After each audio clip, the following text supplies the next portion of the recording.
பழங்காலத்தில் காவிரி நதியின் கரையில் அமைந்த பவானி என்ற புனித தலத்தில் மக்கள் பல துன்பங்களில் சிக்கித் தவித்தனர்.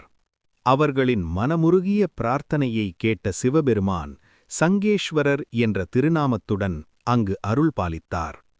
ஒரு காலத்தில் தேவர்கள் மற்றும் அசுரர்கள் இடையே ஏற்பட்ட கலகம் உலகத்தின் சமநிலையை குலைத்தது. அந்த கலகத்தை அமைதிப்படுத்த சிவன் பவானி சங்கமத்தில் சிவலிங்கமாகத் தோன்றி தன் தெய்வீக சக்தியால் அமைதியை ஏற்படுத்தினார். அன்றிலிருந்து அந்த புனித சிவலிங்கம் பவானி சங்கேஷ்வரர் என அழைக்கப்பட்டது.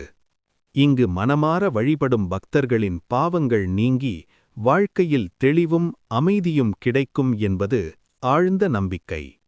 இன்றும் பவானி சங்கேஷ்வரர் கருணையும் அருளும் பொழியும் மகாசிவனாக பக்தர்களை காத்து வருகிறார். மேலும் ஆன்மீகத் தகவலுக்கு ERA இமேஜினேஷன்